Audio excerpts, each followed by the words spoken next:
Hello, and welcome to This Is Your Will. This is Bill, or Arkenstone, otherwise Will, but I talk about what is your will.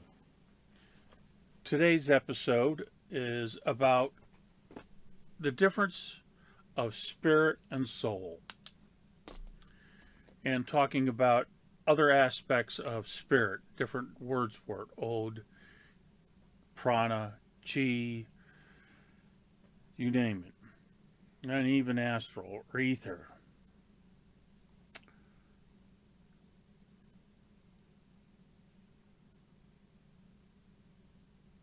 Too often, when I read any metaphysical, occult, or spiritual books, the concept of spirit and soul seems to be interchangeable. And spirit a little more flexible than others, but when we talk about soul, sometimes that gets confused with spirit. And the reason for this, we have to go back 1800 years. The Catholic Church, in their philosophy, looked at the concept of the soul as your whole being, your physical being, all the layers of your psyche, your nous, your intellect, your personality, your body, your spirit, and what they call what one would call the soul, the spark given by God. And they would call that spirit. That's not how the Greeks called it. There are different words for it in Hebrew, and definitely the Egyptians had many terms for spirit. Let me make one thing clear: spirit is in everything. Everything has spirit. You can call it chi, prana, and od. It's all the same thing. Spirit can mean more depending on how it's developed. The same thing about chi. If you're going to develop prana into something that is more substantial, that has purpose, you might call it ojas. In Western occult terms, we call it an egregor. It's a magical edifice, a constructed bit of spirit that has particular form and function. Natural spirit from around the world, od, chi, prana, is in everything, but it all has flavors of what it's connected to. There's another term called astral, and that's usually referring to projection of one's spirit into the world. It comes from a medieval term from astra, which means stars, the energy and of the stars, or the divine elements, influencing us, and we have a relationship to. Having a relationship magically to entities and places is a process, not the substance. Astral is just a term for that type of spirit, for that type of activity. So, not to be confused, and I will do my best to use the appropriate language for spirit and different components and in the specific cultures. A lot of our academic writings that we see will misinterpret spirit as soul or souls, saying people have multiple souls. I've seen it in a lot of good works, but you have to understand what they're talking about is spirit. So, what is soul? Soul is us. When this body goes away, and goes away also is our intellect, our faculties, and our memories. And what's left? Personality, disciplines, habits, behaviors, desires. All these are processes of behavior, and it gets condensed into our soul. Soul, you can think of it as a very condensed form of spirit. It reflects upon itself, and it also reflects with what is in nature. So it constantly is identifying with itself because you've used repetitive actions and disciplines, behaviors, habits, so that it becomes it references itself. And if you have honest relationship to the world around you, that also is a process which is reflected in the soul. And if you have an honest relationship with deity, which is immortal, as is nature, that reflects into your soul as well. This has some very profound metaphysical impacts. We'll discuss that shortly.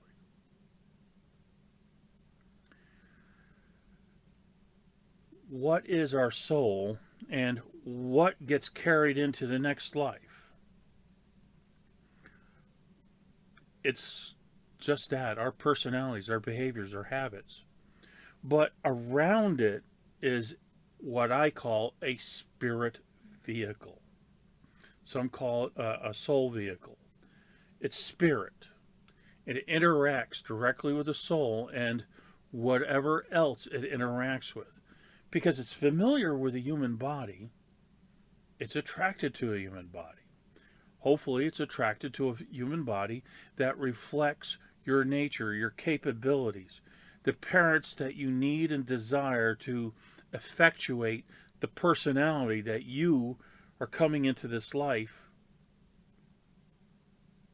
that you have either some sort of concept of soul contract or a spiritual affinity that you want to identify with. So it's very important that this spiritual aspect of yourself is worked on. What about past life memories and what have you? When you're regressing, whether you know it or not, you're actually going back in time. You're following your personal timeline. Your soul has a timeline that goes into the past. Your personality, your memory, and your faculties are bound in space and time. If you can follow it, you can read it. Is everything there? No. Snippets. Can you read other people's? Yeah. Good psychics can read into people's past lives. You can help people divine their past lives. And divining means usually asking a divine being to help with a process. But in this case, having a magical capability of traveling through time and spirit is a divine capability that you can acquire from lifetime to lifetime. So what's the difference between Ode, prana, chi, and half a dozen other names? Or ki? They're just the same thing from different cultures. But they also can mean different things. For example, Chinese have maybe a dozen or more different terms for qi. For example, the qi that you get from your parents is called jing. It's usually stored in your kidneys. Also, our identity with the land is a type of jing. It's a qi. It's part of the actual natural elements, the character and the cultural context that you're born to. When we are born, when we attach ourselves to the physical body, we start accumulating natural earth energies, and it's usually green, and it's usually attached around our heart region. The Egyptians called it the Ib. It's from the heart. My teacher calls it transitional energy. It's something that you see separating to help separate someone who's passing their spirit from their body. That may be another topic for another day. Spirit that we develop, we cultivate, we develop attachments from behaviors and practices and disciplines, and our attachments to energetic concepts. Okay, this can be good or bad. The flow of spirit can be positive or negative. That's why magic and spiritual development is all about cleaning your spirit, your core. They call it astral, but it's your core spirit. This is what shadow work is, internal alchemy. It's covered in my book, Magic, Mind, Emotion, and Body, The Praxis, by yours truly. How to develop those skills to clean your spirit and recognize spirit that is compatible not only to your soul vehicle and soul, but to your physical body.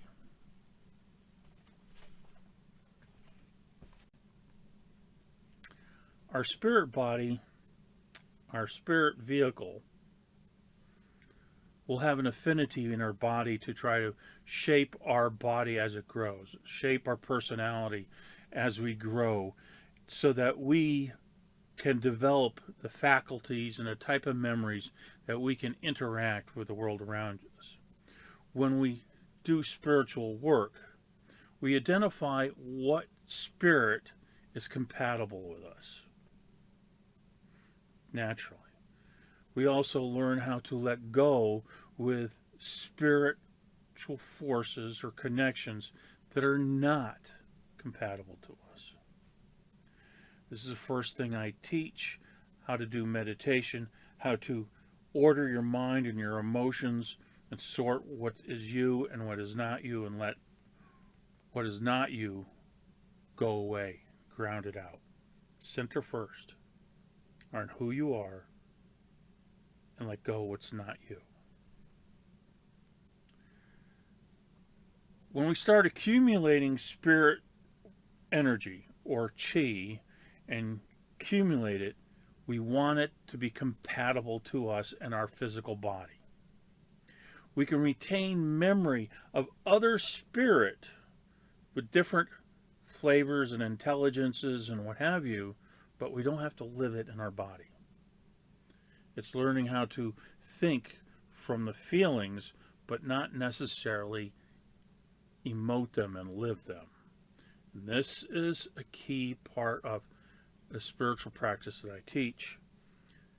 It's also about being able to have detachment. When you're meditating, you're learning how to detach from who and what you think you are, your ego, and all that the feelings that you have, but ordering them so they can use them, so you can think with them, getting rid of what's not you. And eventually, you can monitor your body for health, be able to move energy in your body to make yourself healthy, to use it for magic, and also to know what is not you, to move energy outside of you, or interact with what is outside of you.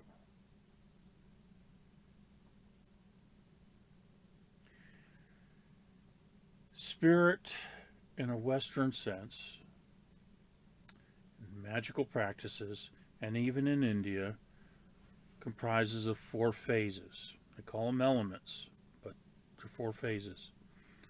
Earth, water, air, and fire, and ether. Ether is kind of a divine sense of spirit that is everywhere. Some call it spirit. It's everywhere. Knowing the emptinesses, the Chinese call the four classical elements the emptinesses, because they're phases and they're ways of how the masculine types of qi or yang qi forms and interacts with the the the matter of the world. Okay, so a lot of Western magic is about using yang, which is more electromagnetic, more like light, and it is used to form, control, or disperse core or yin qi, the feminine, dense core spirit or astral qi prana. That's what makes you healthy. That is what you want to keep inside yourself. That's the stuff that harbors a lot of intelligence. Yang energy is just straight out like light. If you try to build a ball of yin energy, you hold it out in the light and it'll dissipate. That's why you compress it and spin it and revolve it, and make it reflect on itself, and you store it. It's the same way of using that type of energy for magic, but you have to be able to focus on it with your intellect and your body as a light form, as a projection, to hold and control the dense aspect of spirit. And that is what I focus on. The Chinese call the yin elements, or the elements, by earth, metal, water, wood, and fire. They have yin and yang for both of it. But it's the yin that you work with to bring the energy in with. It's that flavor that you become aware of and sensing it in nature, because they use a concept of the bagua. It's 8 natural elements in the world. They're all composed of these 5 elements, or your ability to express and understand the feeling of them. Marshes, lakes, rivers, mountains, valleys, trees, sun, moon, fire. All these generate electromagnetic forces. They also accumulate the yin forces. And you go to these places and you can absorb that natural energy if you have the proper affinity for it. This is where you learn to develop your psychic skills and your capacities to understand what's natural to you. Why am I about this? It's about your health, your psychic, mental, and physical health. I have seen people who indiscriminate use of energies around them, whether they ground or not, those energies may be contaminated by people, or it's incompatible, and it does horrible, nasty things to their body. It causes autoimmune issues, called cardiovascular issues. It causes psychiatric issues. Sometimes they can burn out parts of their fascia and precipitate cancers, especially if they hold on to these types of energies, the blockages, issues and traumas that they haven't processed. They manifest in the body because they are locked in the body. This is one thing about doing internal alchemy or shadow work, is to process these things, recognize where they are anchored in the physical body and the mind, and order them and develop a detachment to it. Because I want you to be able to exercise your will and not the will from the traumas and patterns and behaviors that has affected you your whole life.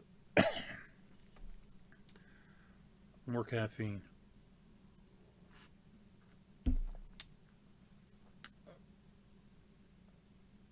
When you start studying metaphysics or some occult practice or traditions, you'll have special words for different types of energy or spirit. Uh, in Hebrew and Greek, they talk about the breath of life. That's the initial type of spiritual energy that you accumulate in the world that binds your body and your spirit vehicle, your soul vehicle together so that you have a uniform energetic matrix to start building your body.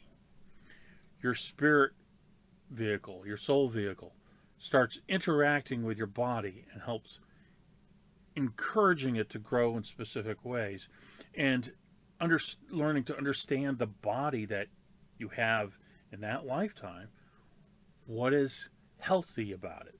Now, granted, if you have an unhealthy family situation and what have you, you're going to have not only the condensed astral or spirit noise that binds or anchors in your body, and it's reinforced by psychological and social conditioning. And you have to learn to give it up, how to change it.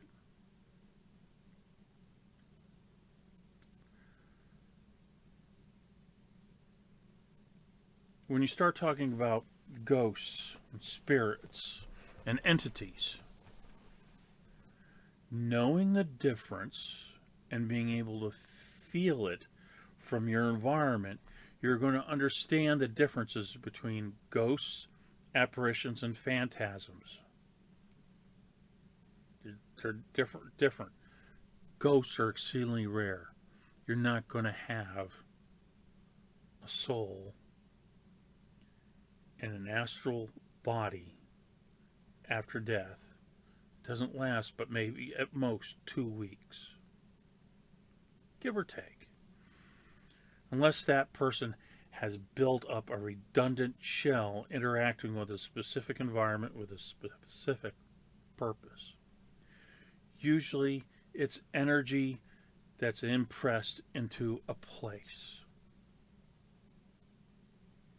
The place has been imprinted with the yang emotional energy, and then it collects and conforms the yin energy that is there or by the environment and actually generates the apparition or generates other type of telekinetic effects.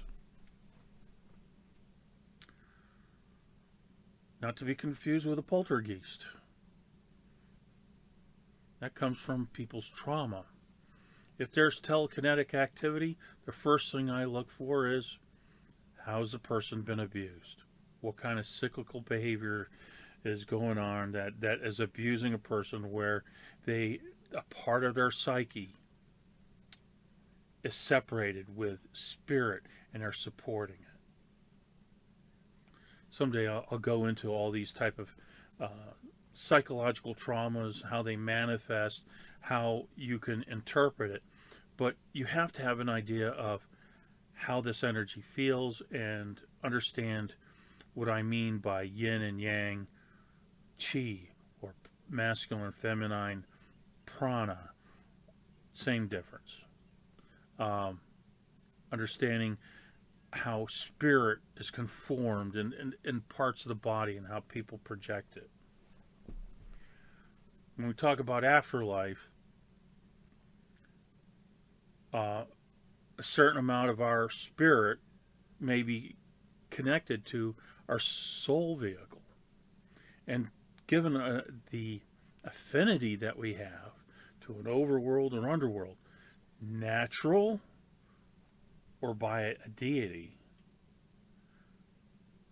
a bulk of your next afterlife will take spirit and a form and a shell of it along with your soul and your spirit vehicle, soul vehicle, and be attached to that or a mixed plane of both with the ancestors or an underworld, and not necessarily a hell.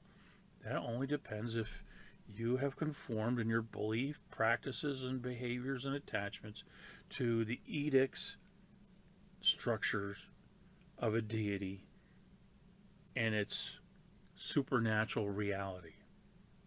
Nature, much larger. Other religions, other beliefs and traditions have their own places, their own spiritual dynamics, their own egregores. And people participate in those supernatural egregores. An egregore is just a fancy name for a spiritual infrastructure, a structure that we have a interaction with, and it performs a specific function. India, they call it ojas. It's being able to create specific spirit forms for functions. They could be considered chakras as well. The chakras that align in our body are spiritual, but they also align with physical aspects of our body. The Western concept of chakras is from one school. It's descriptive, and it was also brought back to India, and it's the largest used diagram concept of chakras with a various rainbow change of rainbows, and they have particular god forms and deities be associated with it. It's descriptive of a prescriptive methodology from one school. There are many schools. You, yourself, can exercise your will with all of the energetic aspects of your body, your soul vehicle, and all the loose spiritual that you have contact and relationship with, and have an interaction with the world around you. This is magic. This is also learning to let go of what you're going to give up when you pass on. Your body, your ego, your faculties, and your memories. And when you do that, your body ends up remembering how energetically you're related to everything. And if you're aligned with God, that kind of conforms how that everything is viewed. The Holy Spirit, it is a spirit. It's a highly formed and structured spirit given by the divine being to do something to you, to change how your spirit and your soul interacts with the world around you and keep you aligned with that deity. A Shaktipat comes from a guru. Same thing. They have a relationship with God and all their past gurus, and it has that specific function to initiate you and your spirit to act and conform with this whole dynamic. If that's your choice, either of them, excellent. But I want it to be your choice. This show is about your will. I want you to be able to understand what goes on developing your spirit and exercising your will so that you can make choices about what you want to do with your soul, your spirit, and how you want to interact with the world around you. So how do you build this spirit vehicle? Is by honesty, an honest relationship with everything. When you lie, you are having a dishonest relationship with the world around you. In other words, it perverts your relationship with, if it's nature and God, you are destroying that relationship. And it is dishonest with your spirit, your soul, and it whittles away your soul. You build it up by honest relationships, you build both. Karma is all about spiritual attachments to those patterns and behaviors from time on the beginning. You can change it, you can update it by discipline, practice, spiritual practices, and honesty, having honest relationship with the world around you.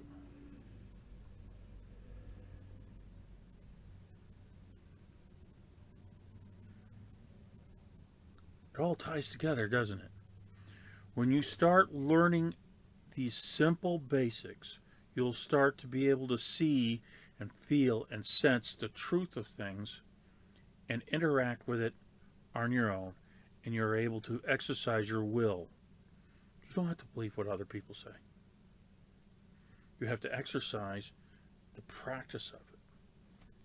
That's what my book, Magic, Mind, Emotion, Body, the Praxis, is all about, is developing your will. Feel free to subscribe. You can email me at arkenstone@arkenstone.com. Ask me questions. I'll get back to you with those answers. And if it's really good, I'll let you know, and I'm going to be doing a video on it.